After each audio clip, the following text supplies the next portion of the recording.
Hello दोस्तों, video में हम बात करने वाले हैं बैंक ऑफ बड़ौदा के बारे में। Q2 के रिजल्ट हमें देखने को मिले हैं फाइनेंशियल ईयर 26 के, और रिजल्ट जो है वो मिले जुले ही देखने को मिले हैं। लेकिन प्रॉफिट की अगर हम बात करें तो यहाँ पर थोड़ा सा डिक्लाइन जो है वो देखने को मिला है, क्योंकि PSU बैंकों के रिजल्ट अगर आप देखेंगे तो काफ़ी अच्छे नंबर्स जो है वो हमें देखने को मिल रहे हैं। ग्रोथ भी काफ़ी अच्छी देखने को मिल रही है। और जब से ये रिजल्ट सीजन जो है शुरू हुआ है Q2 का, वहाँ से आपने देखा होगा कि लगभग हर PSU बैंक आपको नए 52 वीक हाई के आसपास ट्रेड करती हुई नज़र आ रही है। तो इसी में हम बात करेंगे कि बैंक ऑफ बड़ौदा के क्या नंबर्स आए हैं, क्या दिक्कतें रही हैं, इन सबको हम इस वीडियो में जो है वो कवर करने वाले हैं। कोई भी बाई या सेल का रिकमेंडेशन आपके लिए नहीं है, सिर्फ और सिर्फ जानकारी के लिए वीडियो जो है बनाया जा रहा है, रिजल्ट का एनालिसिस के लिए बनाया जा रहा है। तो वीडियो को चलिए शुरू करते हैं सबसे पहले डिपॉजिट के साथ। तो डिपॉजिट की अगर हम बात करते हैं, जो कि बैंक के लिए बहुत ज़्यादा इंपॉर्टेंट होते हैं, क्योंकि डिपॉजिट का नंबर्स इंक्रीज होता रहेगा तो बैंक को लोन देने में आसानी होगी, क्योंकि बैंक के पास जो है वो कैश जो है वो बना रहेगा। तो सबसे पहले टोटल डिपॉजिट हम देख लेते हैं। तो जो डोमेस्टिक बेस पे डिपॉजिट रहे हैं 9.7% इनके डिपॉजिट जो है वो साल दर साल आपको इंक्रीज होते हुए नजर आएंगे। यानी जो इनकी डोमेस्टिक अपने इंडिया की जो इनकी डिपॉजिट बुक रही है उसकी बात कर रहे हैं। इसके अलावा क्यू ऑन क्यू बेस पे अगर आप देखेंगे तो 5.6% जो है इनकी डिपॉजिट बुक आपको इंक्रीज होती हुई नजर आई है। फिर इंटरनेशनल बिजनेस अगर आप इनका देखेंगे तो वहां पर भी इनकी डिपॉजिट बुक में ग्रोथ देखने को मिली है, लेकिन क्यू ऑन क्यू बेस पे यहां पर 1.4% का डिक्लाइन देखने को मिला है इनकी जो इंटरनेशनल डिपॉजिट है वहां पर।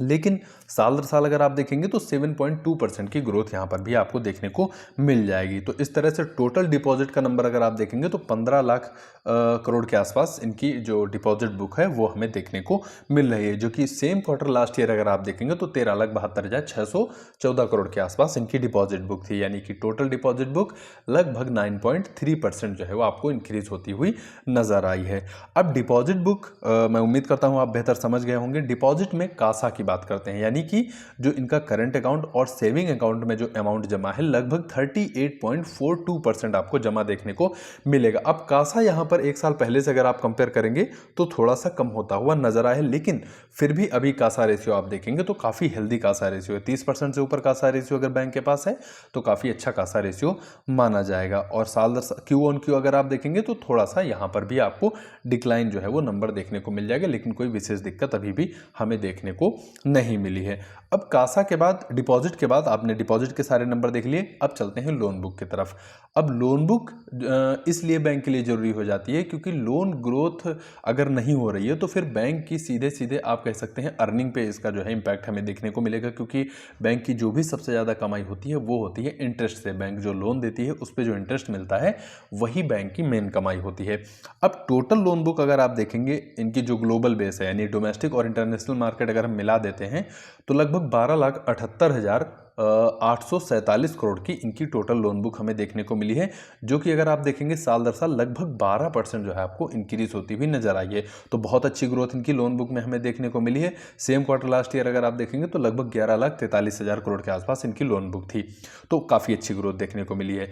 क्यू ऑन क्यू की अगर हम बात करते हैं तो लगभग 6% इनकी लोन बुक जो है वो क्यू ऑन क्यू बेस पे भी आपको इंक्रीज होती हुई नजर आई है। तो यहां पर अगर आप देखेंगे तो काफी अच्छी जो है वो लोन बुक हमें यहां पर देखने को मिली है। अब लोन कहां कहां दे रहे हैं अगर उसकी हम बात करें तो सबसे ज्यादा इन्होंने जो लोन दिया है वो रैम यानी रिटेल, एग्री और MSME को लोन दे रखा है। और इसमें से अगर आप और थोड़ा सा डीप में जाएंगे तो सबसे ज़्यादा जो इन्होंने लोन दे रखा है रिटेल को दे रखा है, इसके बाद फिर अगर आप देखेंगे तो एग्रीकल्चर को दे रखा है, उसके बाद फिर MSME को दे रखा है।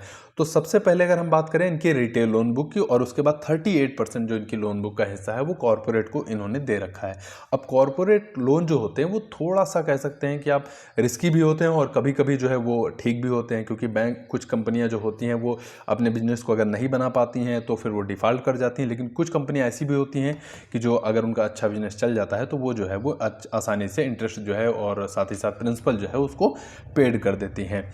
अब रिटेल की अगर हम बात करते हैं तो सेम क्वार्टर लास्ट ईयर अगर आप देखेंगे तो इन्होंने 2,32,311 करोड़ के लोन जो है वो रिटेल को दिए थे, जिसमें होम लोन हुआ, ऑटो लोन हुआ, एजुकेशन लोन हुआ, पर्सनल लोन हुआ, ये सारे लोन देखने को मिलते हैं। जो कि अब अगर आप देखेंगे तो लगभग 17.5% जो है इनकी रिटेल लोन बुक जो है आपको इंक्रीज होती हुई नजर आई है, 2,73,116 करोड़ की है। तो काफ़ी अच्छी ग्रोथ रिटेल लोन बुक में आपको देखने को मिल जाएगी। और यही सेम ग्रोथ अगर आप देखेंगे तो 4.5% के आसपास क्यू ऑन क्यू इनके रिटेल जो लोन बुक रही है वो इंक्रीज हुई है। तो यहाँ पर भी कोई दिक्कत नहीं है, अच्छी ग्रोथ देखने को मिली है।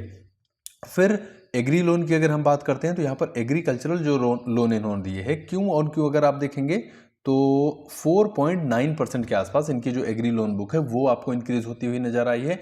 लेकिन साल दर साल अगर आप देखेंगे तो यहाँ पर भी आपको नंबर्स में काफ़ी अच्छी इंप्रूवमेंट देखने को मिल जाएगी, 17.4% की। सेम क्वार्टर लास्ट ईयर अगर आप देखेंगे तो लगभग 1,44,508 करोड़ की लोन बुक थी इनकी एग्री की, और इस बार अगर आप देखेंगे तो लगभग 1,70,000 करोड़ के आसपास इनकी लोन बुक देखने को मिली है। फिर चलते हैं एमएसएमई की तरफ। एमएसएमई में भी लगभग 14% की ग्रोथ साल दर साल हमें देखने को मिली है, और क्यू ऑन क्यू 6.4% की ग्रोथ रही है। तो नंबर्स में अगर आप देखेंगे रिटेल, एग्री और एमएसएमई में तीनों ही सेगमेंट में आप देखेंगे काफी अच्छी लोन बुक जो है वो ग्रोथ करती हुई नजर आई है। कॉर्पोरेट की बात कर लेते हैं तो यहां पर ग्रोथ जरूर देखने को मिली है, लेकिन जो ग्रोथ रही है वो क्यू ऑन क्यू बेहतर देखने को मिली है 8.2% की। लेकिन साल दर साल अगर आप कंपेयर करेंगे तो लगभग 3% की लोन बुक जो है वो इनकी कॉर्पोरेट लोन बुक आपको इंक्रीज होती हुई नजर आई है। लेकिन यहां पर भी कोई विशेष दिक्कत की बात नहीं है, क्योंकि कॉर्पोरेट लोन अगर ज्यादा तेजी से बढ़ रहे हैं तो थोड़ा सा ये रिस्क फैक्टर जो है वो बैंक के लिए हो जाता है। और टोटल लोन बुक अगर आप देख रहे हैं तो लगभग 12,78,847 करोड़ की है। ये मैंने आपको बताया, लगभग 12% के आसपास ग्रोथ हमें देखने को मिली है।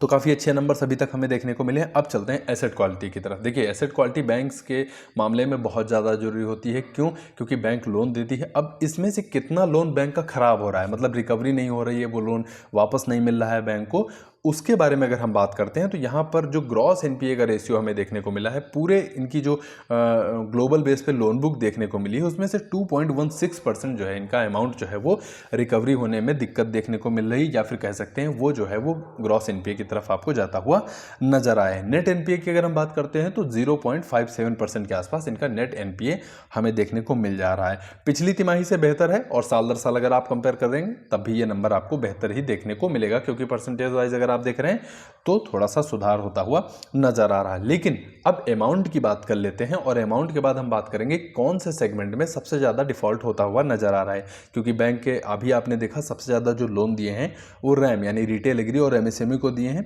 तो देखते हैं आगे क्या स्थिति देखने को मिलती है। तो सबसे पहले अमाउंट अगर टोटल हम देखेंगे तो यहां पर आप देखिए लेटेस्ट क्वार्टर में 27,600 करोड़ का अमाउंट जो है वो इनको कह सकते हैं इनका डिफॉल्ट हुआ है, या फिर कह सकते हैं इसको ग्रॉस एनपीए में बैंक ने रखा है, यानी इसको रिकवरी करने में दिक्कत हो रही है। जो कि पिछली तिमाही में अगर आप देखेंगे 27,572 करोड़ था, यानी कि पिछली तिमाही से आपको ग्रॉस एनपीए में थोड़ा सा इंप्रूवमेंट देखने को मिलेगी। अब आप सोच रहे होंगे कि अमाउंट अगर आप देखिए तो अमाउंट बढ़ रहा है, लेकिन ग्रॉस एनपीए रेशियो देखिए तो वो थोड़ा सा कम हो रहा है। क्यों? क्योंकि ये डिपेंड करता है इनकी जो टोटल लोन बुक होती है उसके आधार पे। तो टोटल लोन बुक अगर ज़्यादा तेजी से बढ़ रही है तो यहाँ पर आपको थोड़ा सा कम जो है वो नंबर्स देखने को मिलेंगे। तो ये डिफरेंस होता है। तो नंबर वाइज अगर आप देख रहे हैं तो लोन बुक जो इनका जो ग्रॉस एनपीए है वो क्यू ऑन क्यू आपको बढ़ता हुआ नजर आया है, लेकिन साल दर साल सुधार होता हुआ भी आपको देखने को मिल जाएगा। रिकवरी कितनी की है इन 3 महीनों के दौरान? तो अगर आप देखेंगे तो जो बैंक की रिकवरी हमें देखने को मिली है वो थोड़ा सा स्लो देखने को मिली है। एक सेकंड दीजिएगा। हाँ, एक साल पहले सेम क्वार्टर में अगर आप देखेंगे तो जो इनकी रिकवरी हमें देखने को मिल रही थी वो 4,362 करोड़ की थी। लेकिन इस बार अगर आप देखेंगे तो जो बैंक की रिकवरी रही वो लगभग 2,400 करोड़ के आसपास रही, यानी कि अमाउंट इन्होंने रिकवर किया है। लेकिन सेम क्वार्टर लास्ट ईयर जो फाइनेंशियल ईयर था उससे यहाँ पर अमाउंट इनका कम रिकवर होता हुआ नजर आया है। बाकी NPA ratio, gross NPA ratio मैंने आपको पहले ही बता दिया, और टोटल जो नेट एनपीए है वो 7,141 करोड़ का हमें देखने को मिला है। अब देखिए, ग्रॉस एनपीए नेट एनपीए दोनों में डिफरेंस आपको सिंपल में बताना चाहूंगा। ग्रॉस एनपीए होता है जो टोटल बैंक को लगता है कि ये लोन खराब हो सकता है, इसको डाल दीजिए ग्रॉस एनपीए अमाउंट में। लेकिन जो नेट एनपीए होता है, बैंक अपने प्रॉफिट का कुछ हिस्सा हर क्वार्टर ऑन क्वार्टर निकाल के अलग रखती रहती है। वो अपनी एक तरह से कह लीजिए बैंक की सेविंग होती है। जब बैंक को लगता है कोई भी लोन जो है उनका डिफॉल्ट करेगा, कोई भी लोन खराब होगा, तो बैंक अपनी तरफ से जो अमाउंट रखती है उस लॉस को भरपाई करने के लिए, उसकी वजह से आप देखेंगे तो यहाँ पर ग्रॉस एनपीए और नेट एनपीए में थोड़ा सा डिफरेंस देखने को आपको मिल जाता है। अब चलते हैं ग्रॉस एनपीए के बाद, फिर चलते हैं किस सेक्टर में कितना एनपीए हमें देखने को मिल रहा है। तो सबसे ज़्यादा अगर आप देखेंगे तो बैंक ने सबसे ज़्यादा जो लोन दिए हैं वो रैम को दिए हैं, यानी रिटेल, एग्री और एमएसएमई को। और वो जो एनपीए है वो भी आपको सबसे ज़्यादा यहीं से देखने को मिलेगा, क्योंकि कॉर्पोरेट की अगर हम बात करते हैं तो यहाँ पर उतना ज़्यादा हमें जो एनपीए है वो देखने को नहीं मिल रहा है। सबसे ज़्यादा एनपीए अगर आप देखेंगे तो एमएसएमई में देखने को मिल रहा है 10,218 करोड़ के आसपास, रिटेल लगभग 5500 करोड़ के आसपास, इसके अलावा एग्री लगभग 8100 करोड़ के आसपास। तो इस तरह से अगर आप देखेंगे तो अच्छा खासा इनका जो ग्रॉस एनपीए है वो इन्हीं 3 सेगमेंट से हमें देखने को मिल रहा है, जबकि रिस्की जो होते हैं वो कॉर्पोरेट लोन ज़्यादा रिस्की माने जाते हैं। फिर इंटरनेशनल मार्केट में भी अगर आप देखेंगे तो अच्छा खासा इनका जो एनपीए है वो देखने को मिलता है, लगभग 3600 करोड़ के आसपास इनका इंटरनेशनल मार्केट का भी एनपीए हमें देखने को मिल जाता है। तो ये आपने देखा एनपीए कहाँ से कितना हो रहा है। अब चलते हैं नेट इंटरेस्ट इनकम की तरफ। देखिए वीडियो का ड्यूरेशन थोड़ा सा ज़्यादा हो रहा है, इस वजह से थोड़ा सा प्रयास यही करेंगे कि जल्दी में आपको बताएं। अगले वीडियो में जब भी Q3 के रिजल्ट आएंगे उसमें प्रयास यही रहेगा कि अच्छे से रिजल्ट को समझा जाए। तो नेट इंटरेस्ट इनकम की अगर हम बात करते हैं तो 2.7% की यहाँ पर ग्रोथ हमें देखने को मिली है Y-on-Y बेसिस पे, और Q-on-Q बेस पे अगर आप देखेंगे तो यहाँ पर भी आपको नेट इंटरेस्ट इनकम में थोड़ा सा ग्रोथ देखने को मिलेगी। 11,435 करोड़ से बढ़कर आपको 11,954 करोड़ की नेट इंटरेस्ट इनकम देखने को मिली है, जो कि बैंक के लिए अच्छी बात है। इसके अलावा कॉस्ट टू इनकम रेशियो थोड़ा सा दिक्कत भरा देखने को मिला है, क्योंकि बैंक के खर्चे जो है वो थोड़ा सा आपको बढ़ते हुए नजर आएंगे। 43.6% से बढ़कर आपको 51% के आसपास देखने को मिलेगा कॉस्ट टू इनकम रेशियो। और प्रॉफिट की अगर हम बात करते हैं तो जो प्रॉफिट रहा है वो 8.2% प्रॉफिट गिरा है बैंक का साल दर साल, जो कि थोड़ा सा दिक्कत की बात है। और प्रॉफिट का नंबर सेम क्वार्टर अगर आप प्रीवियस लास्ट क्वार्टर से अगर आप देखेंगे Q1 से, तो वहां से आप देखेंगे प्रॉफिट इंक्रीज होता हुआ नजर आया है। लेकिन लास्ट फाइनेंशियल ईयर में अगर आप देखेंगे सेम क्वार्टर से, तो प्रॉफिट 8.2% जो है वो आपको गिरता हुआ नजर आया है। बाकी अगर हम इस हाफ की बात करते हैं तो इस हाफ में भी अगर आप देखेंगे FY25 के फर्स्ट हाफ से प्रॉफिट जो है आपको 3.6% के आसपास कम होता हुआ नजर आया है। तो प्रॉफिट का नंबर गिरा है, बाकी हर पैरामीटर्स पे बैंक के नंबर ठीक ठाक रहे हैं। बाकी थोड़ा सा जो इनका एनपीए है वो इंक्रीज होता हुआ नजर आया है। बाकी नंबर्स में कोई खास दिक्कत हमें देखने को नहीं मिली है। तो वीडियो को यहीं पे समाप्त करते हैं। उम्मीद करता हूँ इस वीडियो से आपको कुछ ना कुछ जानकारी जरूर मिली होगी। वीडियो अगर पसंद आया हो तो लाइक करिए, शेयर करिए और चैनल को सब्सक्राइब जरूर करके रखिए। आपके कीमती समय के लिए आपका बहुत बहुत धन्यवाद।